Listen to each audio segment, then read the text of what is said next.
So let's start inside the box with City Hunter. Basically, since I ordered the rest of it at the top of my pile here, we have here City Hunter 1 Collections 1 and 2, City Hunter 2 Collections 1 and 2, and then the before shown things that are City Hunter 3 and City Hunter 91. So that pile comes up pretty fast. But there's a couple of other things. I finally determined an order to these. We have City Hunter 357 Magnum, which I think takes place... Actually, I don't know. I think it just happened before City Hunter 2. City Hunter Secret Service, I think before 3. And then these are TV specials, according to NADB. And this one has Bay City Wars and $1 Million Conspiracy, which would be 3 and 4. And then I finally figured out what City Hunter the Motion Picture is. See, I would have thought that something called the Motion Picture would be like the first movie, and then they start giving them other names, and all these other things are movies. But no, actually, this appears to be like the 5th or the 6th OVA or something, or TV series, or something like that.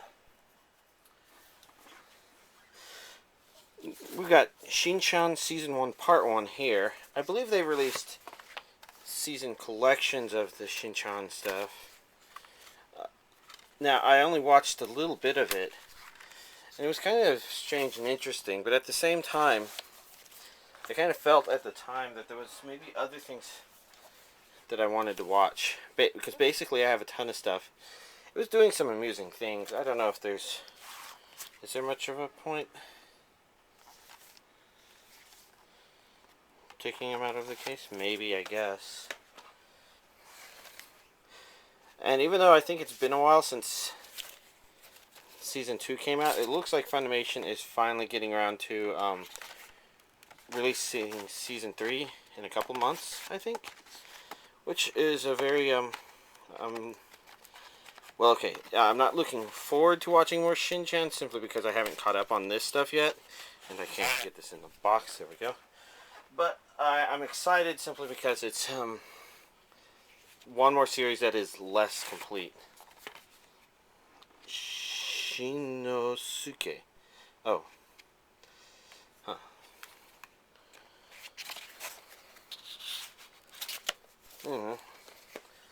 Shinchan. Let's see. Next up we have... Linbarrels of Iron. Did the complete collection of this come out?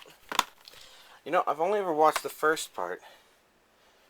I think I might have commented at some point that something about it reminded me of Gundam Seed. Somebody might have mentioned that same character designer was there, and that explains why I got that feeling. And I think that's pretty reasonable. I just thought it also felt kind of, I don't know. Manipulative is the word that comes to mind, but I only watched the first half of it, so I don't know if there's a payoff to watching all of it. It's one of those series where it's like that. And then we've got this OVA collection release. I don't know anything about that since I never made progress on watching Linbarrels of Iron.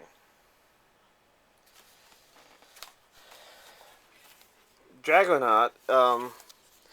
Now, sometimes I don't understand why certain series are rated lowly, and this wasn't one of them. So whatever causes the average person to not like this, so that it's slightly less than average anime, I guess. Average being something over a 7, I think, on NADB. Maybe it's not still under that. But I kind of felt that, although it had a lot of neat ideas, it was doing a couple of things too straightforward. And it's like it had story ideas it wanted to do, but couldn't really put together a plausible reason to do them. It just felt like there were some decisions that the characters made that they just didn't make any sense to me. It's also possible that I'm just not connecting with the anime, but well, that's all this stuff. It's time to go into the Rumiko Takahashi stuff. So as you know, Rumiko Takahashi has released some pretty well-known series, and we begin off with, I think, her first work, Urusei Yatsura, which of the ones I've watched is actually my favorite. Kind of because, well, I guess I've only watched this Ranma and Inuyasha, and this one kind of didn't suffer from standard Rumiko Takahashi-ness simply because it's got more freedom in it. I think it was able to just do random things more often than I think a lot of the other series. I can come up with other examples later, but maybe when I get to those series. Or rather, by example, I mean I can come up with an example of the kind of stuff I was talking about.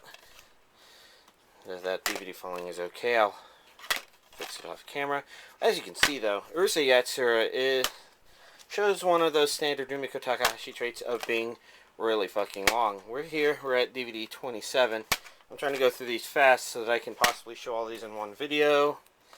We'll end at this cut at 30, which is all blue DVDs. But yeah, don't hold your breath just yet. There's even more Urusei Yatsura to go, and this is only the first series. Now granted, the other ones don't have 60 individual releases, but they may still take a while to get through. I haven't exactly thought this through yet, but basically, I'm trying to get through Urusei Yatsura quickly here, so I can get to the next one quickly, so I can get through them all kind of quickly. And I guess we're going to finish at, once we get to the dark purples, which is the next ones. I know I'm going kind of fast. I mean, because the truth of the matter is, I have to make some quick progress in order for us to get through all of these in a reasonable amount of time so that you're not here all day. Let's see. After this, we have the OVA releases. Some of these OVAs came out in the middle of the... No, these are the movies. This is movie 1, Only You. Movie 2 is my favorite of the movies. It's really awesome. Not that the other movies are bad, but something about that second movie just hit all sorts of spots right. It's a total of 6 movies. And then we've got the OVAs. They're not necessarily in the same order that they came out in Japan, I think. Unless these are a Japanese DVD order or something. But nevertheless, I think all the OVAs made it out, except for one that's in something that hasn't been released here in the US on DVD. As I go on through Maison Ikkoku, I want to confirm real quickly that yes, you did just see all 62 DVDs of Urusei Yatsura that have been released here in the US. Now, Maison Ikkoku, I think has all been released, but I don't really know. I haven't seen it. I've just got the box sets, and I've got the content ripped onto my server so I can eventually get around to them.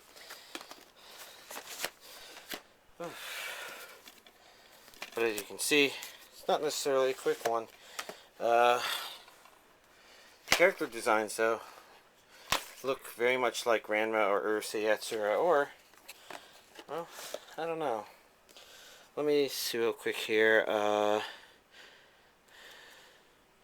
25 through 28. Okay, so that's 25 through 36 is something like 12 episodes per. So with a total of 8 box sets with 12 episodes per, that should come out to about, I don't know, I can't do this math while thinking. Somewhere close to 200.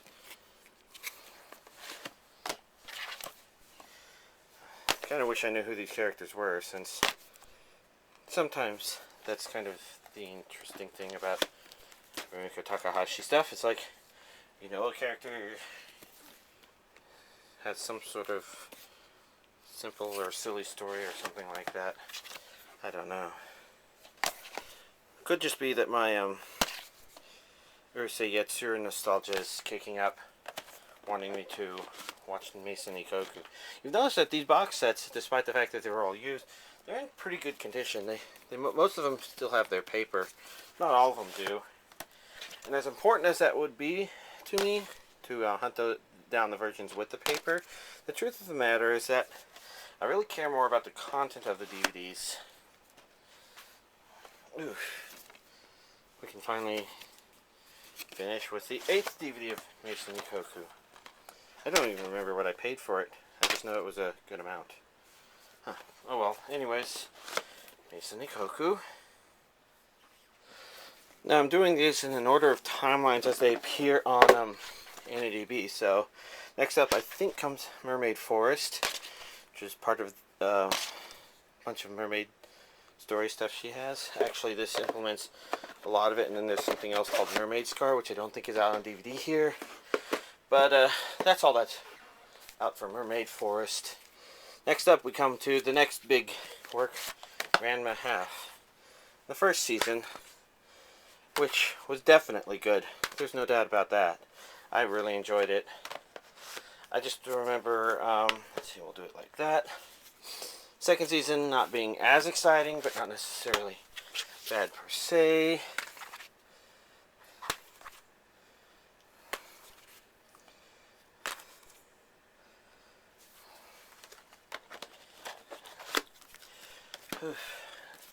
And then I think I saw the third season and it just wasn't as exciting. I don't remember though. So I was going to talk about examples of why Urusei Yatsura was probably pretty good. Basically, I think a show like Ranma bases itself on coming up with martial arts versions of a bunch of different things that don't necessarily end up working out as well. Season 4 here.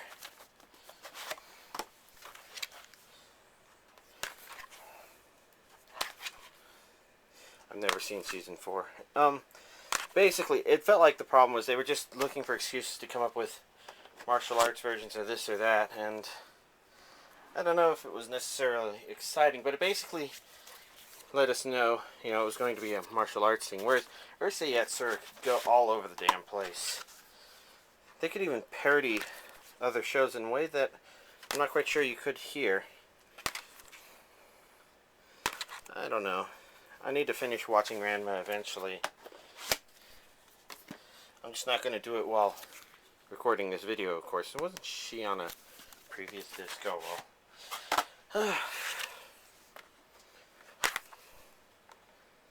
Fortunately,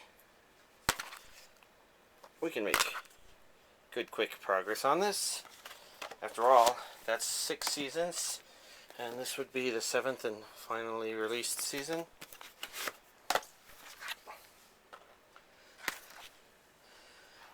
I don't know. Maybe some of the girl Ranma stuff isn't as martial arts tournament or martial arts fighting stuff as everything else. So maybe there's some flexibility. I should resume watching and make sure. Next up we have the movie 1 and 2 DVD box set with an exclusive 3D art image inside, which I guess would be this. It's not a 3D art image though. It's a I don't know. Trying to think what it's called, a cell, maybe? I don't know much about the movies because I need to make progress through Ranma to be able to feel to watch them. And this is a DVD OVA box set. OVA DVD box set with a couple of discs in it. And some cards. Special creators postcard set inside. Finally, the last big series, Inuyasha. This one could be hard to show if there's art to show on the inside.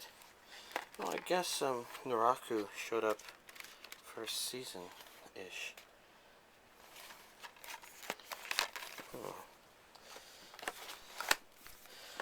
And I guess the real problem with Inuyasha is that unlike a lot of the other ones, it really does set up an important overall story.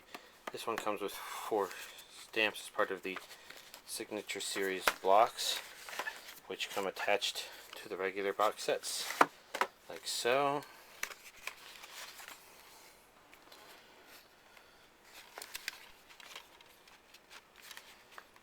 Did they really introduce some of these characters so early? Because again, they established Naraku really early on as like the main bad guy or something sort of like that, and really they never end, which is why they made Inuyasha Final, but that's not out on DVD yet. That could give Inuyasha a chance to be completely redeemed as a series and This has a free exclusive collector coin inside, according to that.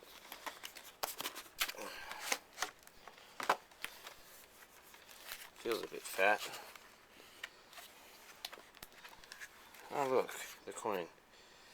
Now, the limited edition coin, I think the other one is supposed to come with the fourth movie, but the version of the fourth movie I bought didn't come with it. I don't know.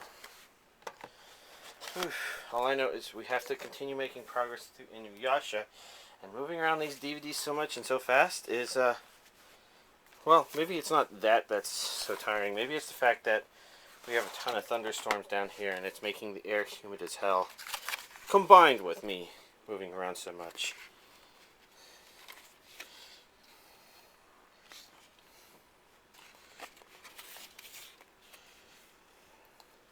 You know, maybe the thing that's a better judge of which one is the best is which one would I consider rewatching the most. And honestly, I'm not sure, because Inuyasha might win that one. Maybe. I'm not sure. Let's see, Season 5 I have a collector's special edition version of, which has this scroll in it. It's a Shomaru scroll.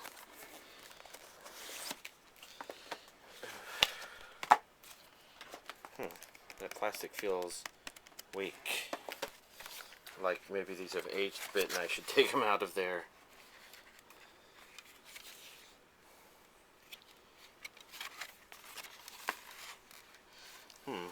We had 4 discs back there, didn't we? Now we're back up to 5 again? Unless I'm measuring wrong? I don't know. Honestly, I don't care a whole lot. My goal is to get through these. Let's see. 6 has an Inuyasha watch special edition. So you don't have the special editions for all of these. I think they all had special edition versions. But, yeah,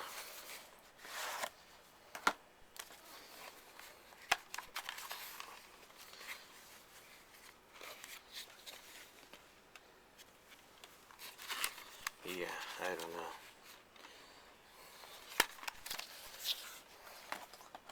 I really would like to see Inuyasha final, and the off chance that Inuyasha does end really well in it.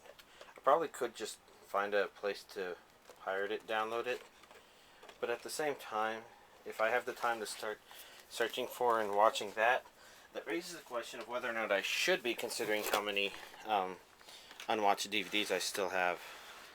This table does not feel stable. Let's back this up a bit. We have Season 7 came with this figurine, which I never took out of the box, because I never took the other stuff out of their boxes. So as we set that aside and take a look at the 7th season, this is the final season. It literally ends with the series going, "Thank you for watching Inuyasha. If you want to watch more, go read the manga." So those of you who already are reading the manga can count yourself as fortunate for making the right decision. Unless, of course, you did it because you knew, in which case you can call yourself smart for making the right decision. Unless Inuyasha Final is a very good way to end the series, in which case it probably doesn't matter either way. Save for the problem that Inuyasha Final is not on the release calendar as far as I have been able to see. And then finally we finish up with the Inuyasha movies. Oh wait. Oof. Sorry about that.